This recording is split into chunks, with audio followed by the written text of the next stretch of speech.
Welcome back to my channel Santoshi classes. मैं संतोषी स्वागत करती हूं आपका आपके अपने यूट्यूब चैनल संतोषी क्लासेस में। आज के वीडियो में हम बात करेंगे पास्ट परफेक्ट टेंस के बारे में। परफेक्ट टेंसेस बहुत ही ज्यादा इंपॉर्टेंट होते हैं दोस्तों।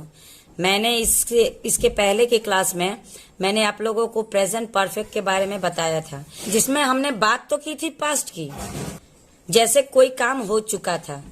प्रेजेंट परफेक्ट की पहचान कैसे करते हैं? इसकी पहचान हमने ये पढ़ा है कि किसी भी वाक्य के लास्ट में जब चुका है, चुकी है या चुके हैं आए, तो हम उसे प्रेजेंट परफेक्ट टेंस मानेंगे। लेकिन प्रेजेंट का नाम है, लेकिन काम तो बीत चुका है ना। चुका है का मतलब क्या? वो बात हो चुका था, यानी बीत चुका था, वो पास्ट हो गया है।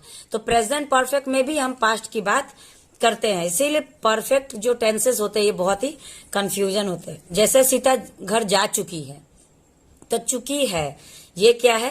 प्रेजेंट परफेक्ट टेंस है। लेकिन ये है काम तो हो गया उसका पास्ट का, है ना। बात को आप फिर से समझिए, उसमें पास्ट का बात हो रहा है कि वो हो चुका है, यानी बीत गया है। लेकिन वो हमारा कहलाता है क्या? Present perfect. ठीक है। परफेक्ट टेंसेस में सिंगल सेंटेंस ना होके डबल सेंटेंसेस भी होते हैं। आज हम लोग पास्ट के बारे में बात करेंगे।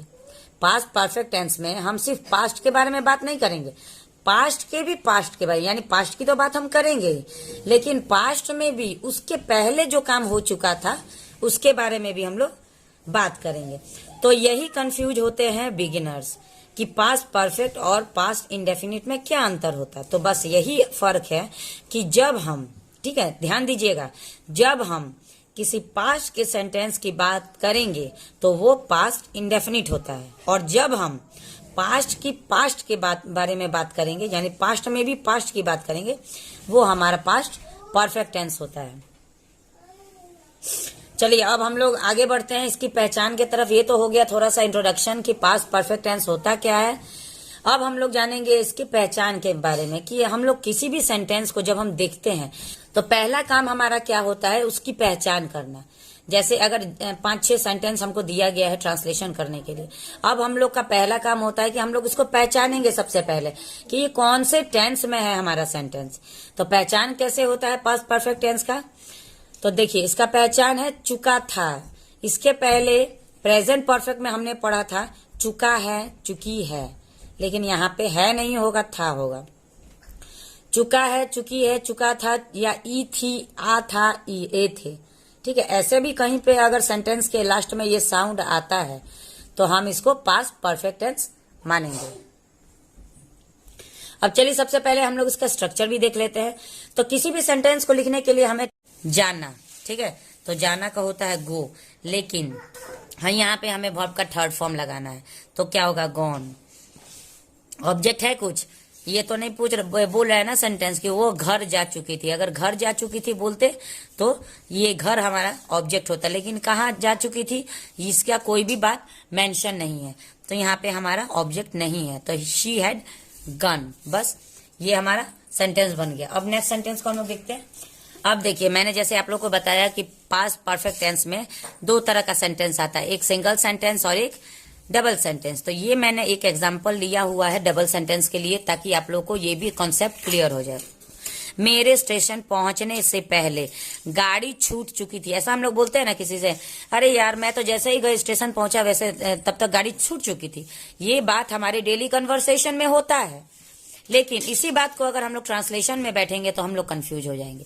तो इसका स्ट्रक्चर क्या होता है, चलिए ये देखते हैं।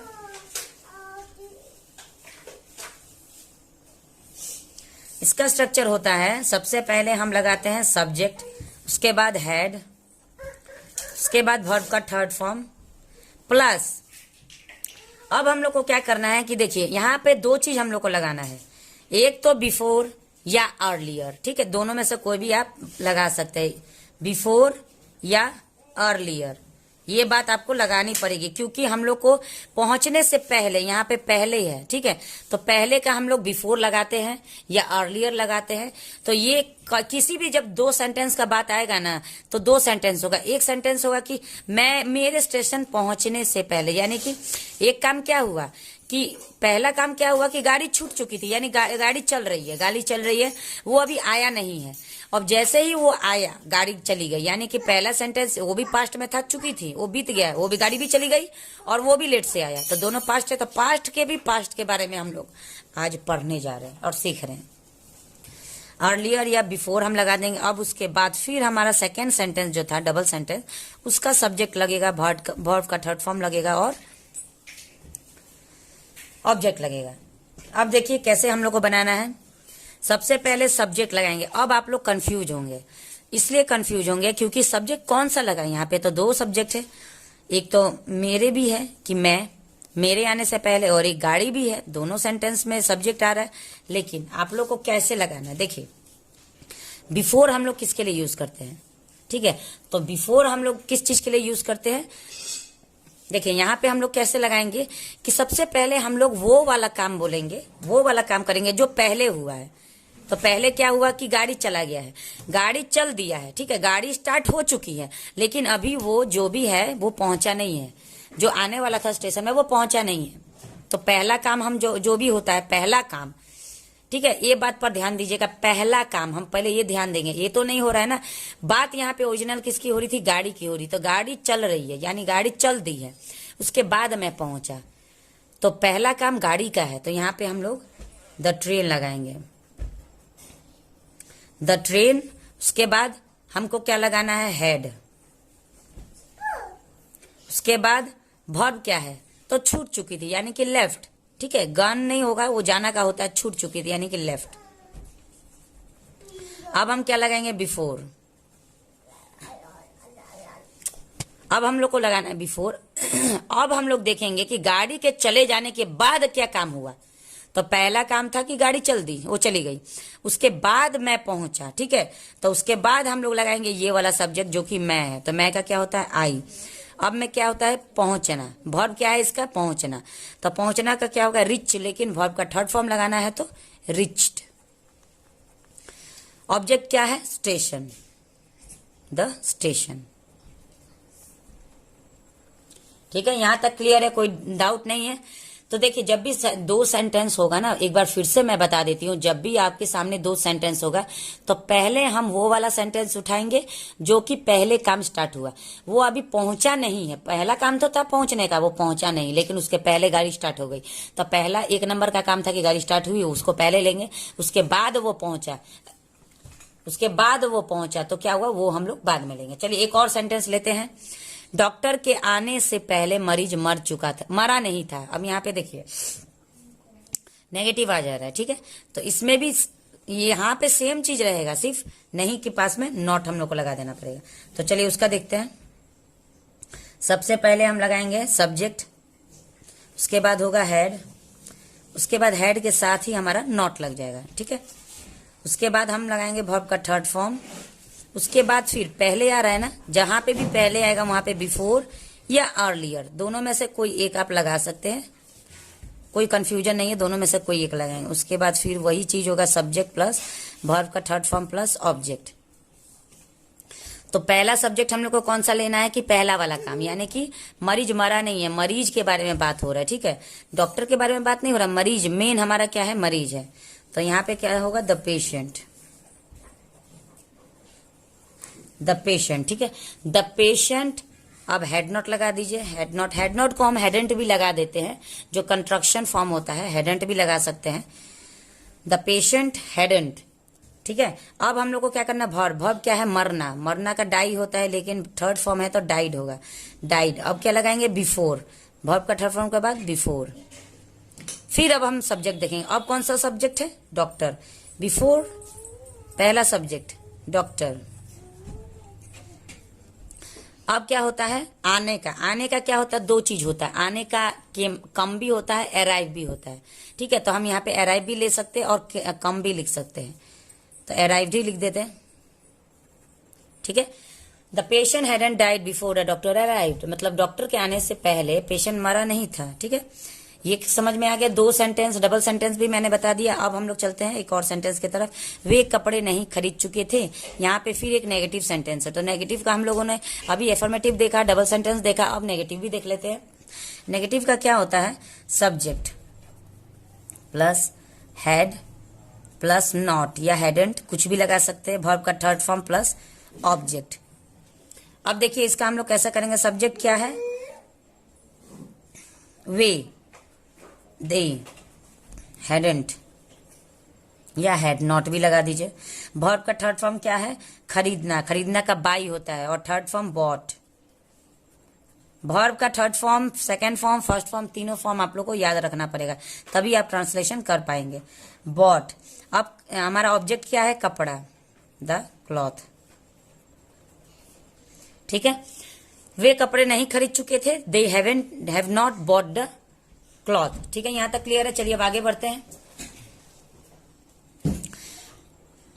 क्या उसने तुमसे बात कर ली थी, अब यहाँ पे इंटरोगेटिव सेंटेंस है, यानी कि क्वेश्चन मार्क है, सवाल है। सवाल कैसे शुरू हो रहा है, क्या से शुरू हो रहा है। तो जब भी हमारा सवाल क्या से शुरू होता है, हेल्पिंग वर्ब से शुरू होता है, सॉरी क्या से शुरू होता है, तो हम वहां पे हेल्पिंग वर्ब से स्टार्ट करते हैं।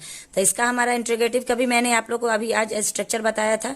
हेड के पास प्लस सब्जेक्ट, उसके बाद प्लस वर्ब का third form plus object. Question mark लगाना हम नहीं भूलेंगे क्योंकि इंटरोगेटिव सेंटेंस है। अब इसको हम लोग कैसे ट्रांसलेट करेंगे, तो पहले हेड लगा देना है, अब देखना है सब्जेक्ट क्या है। तो उसने का क्या होता है, कर ली थी, ठीक है। ली थी यानी कि लड़की के बारे में बात हो रहा है, तो शी होगा। हैड शी, अब वर्ब क्या है, बात करना, बात करना, तो बात का क्या होता है, talk, third form talked. Had she talked. अब हम लोग को यहाँ पे ऑब्जेक्ट देखना है, किससे, तुमसे, यानी to you. Question mark, had she talk to you, यहाँ पे क्वेश्चन मार्क लग गया, तो ये इसका ट्रांसलेशन बन गया। एक और लास्ट देख लेते, उसने तुम्हें क्या कह दिया था। अब यहाँ पे एक और थोड़ा सा चेंजेस आ गया है। अभी हम लोगों ने सिंगल सेंटेंस पढ़ा, डबल सेंटेंस पढ़ा, नेगेटिव भी देखा और इंटरोगेटिव भी देखा, जो कि हेल्पिंग वर्ब से शुरू होता है, यानी क्या से शुरू होता है। अब हमारा क्या है, उसने से शुरू है। देखिए यहाँ पे थोड़ा सा कंफ्यूजन होगा, जहां पे भी हमारा क्वेश्चन सब्जेक्ट से शुरू होता है और सवाल बीच में आता है, यानी कि क्या बीच में आ गया है, और ये फर्स्ट में सब्जेक्ट आ गया है, तो हम क्या करेंगे, WH फैमिली से स्टार्ट करते हैं। WH फैमिली, इसका स्ट्रक्चर होगा WH फैमिली प्लस, तब हम लगाएंगे head plus subject plus verb का थर्ड फॉर्म प्लस ऑब्जेक्ट। यहां तक हमारा इंटरोगेटिव वाला स्ट्रक्चर होगा, सारा चीज सेम होगा इंटरोगेटिव का। लेकिन अगर आगे हिंदी के वाक्य में आगे अगर हमारा सब्जेक्ट आ गया और क्वेश्चन बीच में आ गया, तो बस आगे एक WH फैमिली लगा देना है। अब WH फैमिली में क्या क्या आता है, वाट, वाई, वेयर, हु, तो ये सब WH फैमिली के अंडर में आता है। यहाँ पे क्या का मतलब क्या होता है, वाट होता है, तो हम क्या करेंगे, वाट, हेड। अब हम क्या, दिया था मतलब बॉय है, तो ही होगा। उसके बाद क्या है, वर्ब क्या है, कहना का क्या होता है, से होता है, लेकिन वर्ब का थर्ड फॉर्म तो सेड होगा। ऑब्जेक्ट क्या है, तुम्हें, उसने तुम्हें क्या कहा, तो टू यू, क्वेश्चन मार्क, ठीक है। What had he said to you? आज के क्लास में मैंने सारे टाइप्स के वीडियोस आप लोगों के साथ शेयर किए, आप लोगों को समझाया, तीनों स्ट्रक्चर ट्रांसलेशन भी करके बताया। अगर फिर भी कहीं डाउट है तो आप कमेंट सेक्शन में मेरे पास क्वेश्चन अपना डाल सकते हैं। और ये नंबर 7, जैसे कि मैं हर वीडियो में आप लोग को एक होमवर्क देती हूँ, तो ये आप लोग के लिए आज का होमवर्क है। क्या मेरे आने से पहले वो जा चुका था, इसका क्या होगा, क्वेश्चन मार्क है, इसका मतलब इंटरोगेटिव सेंटेंस है, लेकिन कैसे इसका ट्रांसलेशन होगा वो आप लोग बना के बताइए। चलिए मिलते हैं नेक्स्ट वीडियो में एक और ट्रांसलेशन के वीडियो के साथ। तब तक के लिए अपनी बहन संतोषी को विदा करिए। Thanks for watching the video, और अगर वीडियो अच्छा लगे तो प्लीज लाइक करिए।